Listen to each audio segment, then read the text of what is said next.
it's healthy. It's a healthiest form of euphoric pleasure. I But think the healthiest form of euphoric pleasure is just to have an orgasm. Alcohol? You think that's the only form of euphoric pleasure? No.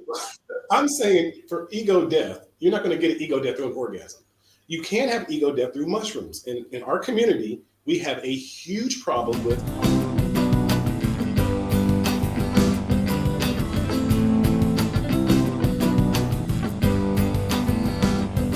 ego's a thing you have to fight in yourself.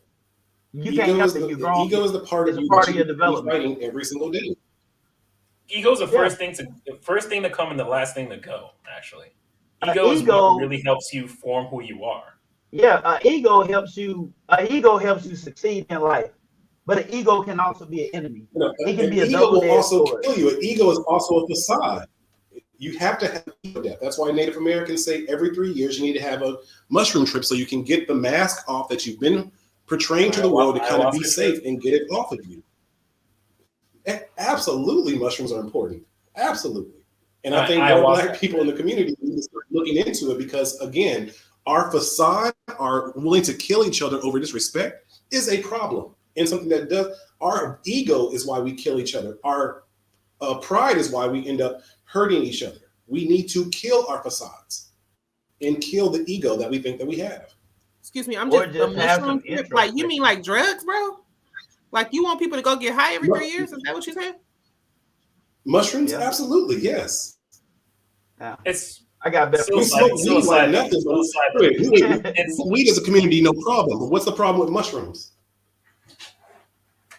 Look up ego death. Maybe somebody else can say something wrong with all drugs. No, I'm very familiar. I know what you're saying. Not really. Because, I mean, like, drugs, well, anything psilocybin based was actually used for, like, trauma-based healing prior to the war on drugs. Like, they were actually trying to use that as a therapy, and it was actually working pretty well. And then war on drugs, and they just said, everything is a drug. We got to get rid of all of it. So yes, anything, psychedelics, nothing that's too man-made, because shrooms grows naturally from the earth. That's why it's healthy. It's a healthiest form of euphoric pleasure. I think the healthiest form of euphoric pleasure is just to have an orgasm. Alcohol? You think that's the only form of euphoric pleasure? No. I'm saying for ego death, you're not going to get an ego death through an orgasm. You can have ego death through mushrooms. In our community, we have a huge problem with our ego. In fact, a lot of things in the YouTube is about getting women off the pedestal and all this stuff and getting back. Mushrooms will remind you what you truly are. Mushrooms will let you know what's really inside of your head. Mushrooms will let you know what it is you really want to be focused on. After you take mushrooms, you're probably going to end up cutting off a whole lot of people in your life because you're going to realize, I don't even want this energy around me anymore. This is something that is actually very important to do every 2 to 3 years to cipher out who you have in your life. Now, you're looking dumbfounded at the fact I'm saying maybe you should do a drug every 3 years. But again, it's a norm in our society to drink alcohol, to be sugar high, and to also have weed in our systems every single day. So why are you so dumbfounded on the fact that I'm saying, let's maybe try this drug for ego death, but these other drugs, and let's not even talk about the drugs that are in American food that a lot of our people have addictions to. High fructose corn syrup. It's a big one. That's just beyond me, sir. Hold on. Let's get Japrice's opinion. Japrice, welcome to the panel. How you doing? Hi, good evening, everyone. Hey, Japrice. It's been so long. Sorry if I woke you up, Japrice. So what are we talking, Japrice? Japrice done got triggered. She done got up and got on the damn panel, boy. No. I just wanted to give like an example. It may be a little anecdotal, but when I think maybe you, CKQ, that you asked what the funk could you stay? Could you stay in a relationship with a cheating spouse for the kids? And I would say it's different for men and women first and foremost. I wanted to give an example. I have a childhood friend that I've been knowing for like so long. She's like a cousin now. her and her it was 4 of them, 4 children, mother and father are married all the way up until we were all 23 years old. Well, the oldest is 23, which is who I'm friends with. The father got really sick, and it was like he got bedridden, like he was like a vegetable. And all the children were so confused on why the mom isn't boo-hoo crying, why she isn't like going crazy. And they're like, Mom, like, what's wrong with you? Like, why aren't you mourning and grieving? Like, Dad is about to die. Like, what's wrong with you? And she was like, honey, I'm about to go live my life. I don't know if you guys all knew, but your husband, my husband, your father has been cheating on me for like such a long time, and I stuck it out. No, she was okay. They caught her leaving the hospital, and they were all like, Mom, what's going on? Like, what are you doing? Like, how dare you? Blah, blah. And she was like, you don't understand what the stuff that I've been through, put up with to keep you guys' sanity and to keep all of us together as a family. Your father's been cheating on me for such a long time. And now I'm about to go and live my life. She has a whole new boyfriend that she's been talking to for a little bit. And they were like, what? That is not true. Dad never did that. Blah, blah, blah. Are you? She was like, no, you guys just doesn't know. And I remember my friend calling me. She was like, my mom just left. I haven't talked to her in 2 days. She left with the guy. I don't know where they went. But I just wanted to say that it may be a little analytical, but I think it's possible. None of them never had a clue from what they're saying. That they never had a clue. The mother and father coexist, and they made it work to where they never had a clue, and they're all still doing good. But the father did end up passing away. But so I think it's possible. It's funny because I recently heard someone.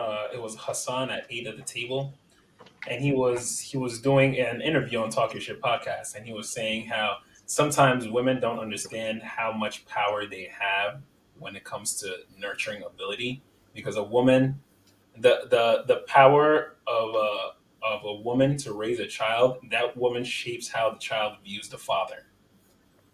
She controls all of that. And not a lot of people actually like give that much credit, I would say. I would say people give the mothers a lot of credit, but it's just typically in a negative way. Say that again? I said I think people actually do know that, and they do give women a lot of credit for that. It's just typically in a negative way. And that woman that you're speaking of, Japrice, is an anomaly, because that's not typically how it goes. Normally, you're not about to just hold it in. They're also a different race. Sorry not to cut you off. They're also a different race. Because I'm like, that's not happening.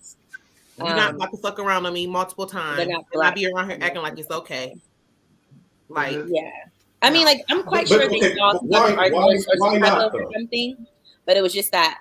Why not? Mom and dad arguing or whatever the case may be. However, I do believe it's different. If the goal is to raise the unit of the children. Hold on. What the funk? Hold on. Sorry. Did Japrice finish? No, this is my last point. That I do believe it's different for men and women. I do believe that. I don't believe that maybe a man could do it. It's possible. But like, just a man being a man in his nature and maybe his ego, I don't think it would. But I do think it's doable. I believe it's doable. I believe that it possibly should more so than it shouldn't. Especially if there's kids involved, because we don't understand the future and like the mental capacity that we have of our children, that we have it like literally in our hands. So that's just my little piece. I'm just gonna go back to tending to the little one because he's being very fussy. He's teething. So good night, everyone. What the fuck? What do you want to say to that? She's still going to be listening in, so she's most likely going to type in. But. No, this is when, like I said, in our community, I think we are so willing to, and I think more than likely, a lot of us probably came from a divorce situation or a single parent situation, maybe not. But if we really kind of think about when it was like when we were kids, like we just wanted our parents or both parents around. And if you go into a relationship, the goal is to give your children that. And cheating is a thing that I think you need to have these conversations before you even get married, where it's like, yo, what happens? And you're saying I wouldn't deal with that kind of disrespect. That's right. And my question is, why not? Because again, if the goal is what I look like dealing with being disrespected. look like to who? What do you mean? To what me. Do you look like? I'm not worried about. First of all, I don't have to cycle every 2 or 3 years to get rid of people. I'll answer that. I don't have to cycle every 2 or 3 years to get rid of people because I don't really be around people. The person who I'm most concerned about who I look like to is myself. And if when I look in the mirror and I'm mad at myself for putting up with something that I'm not supposed to tolerate, then I can't deal with that. Being married, you do get married to have a family and raise a family, but not just a family. I want my family to be happy and productive. My family won't be that if I'm not, because I'm not that type of woman that's about to just sit around and act like I'm happy when I'm not. No. What? You took an oath. If we married, you took an oath in front of God to be faithful to me. So not only are you disrespecting me, you disrespecting your oath to God. Now, as a Muslim, he can't have more than one wife. So that's where you get some leeway. If you want to have another woman, you better have another motherfucking wife. You're not about to have no bitch on the side. That you're not about to, first of all, you lying to me, you disrespecting me, you cheating on me, you're doing too much. And I'm not there's no disrespect in that. Where is the disrespect? You just told me how you feel, and I just told you how I feel. So you can't tell me how I feel. You can tell me that you don't agree. There's the disrespect in the man. I'm just asking. He's cheating because he loves you. Maybe he doesn't. Maybe you're not doing the things that maybe he that's why you doing. And I don't really give a fuck what his excuse is. You're not doing that shit to me. Okay. Well, then again, then it's not for the better of the unit, for the kids, because it's about you. It's about how you feel. Just saying. I don't know. I couldn't. What do you mean? That's a tough thing to put my ego aside, though. I mean, because if I gotta raise my kids, I can't raise my kids in no hostile environment. If it's not good for me, it's not good for the family. It's not hostile. You're the one being hostile about it because you're disrespected. It's not a hostile environment for your kids, but you're going to take your kids out of that situation because of the way that you feel, and that's I'm gonna take them out of that situation and bring them into a more calm environment where I'm happy. Now, I'm not about to disrespect him when we leave. I'm not gonna make them be mad at their dad, but that's the whole point of me leaving, so that they can still have a positive relationship with their dad. We're gonna take them out of it because if I stay there, that's not gonna happen. Unit. You said what? Why is that not gonna happen? It's not for the better because I'll probably stab him in his fucking sleep, and then they would have no parents. Like, I kind of see what he's talking about. I understand what the funk is saying. I get it. I met these dudes before. When in my young wild days. I'm serious as hell. In my young wild days, his mindset is what is in swinger clubs.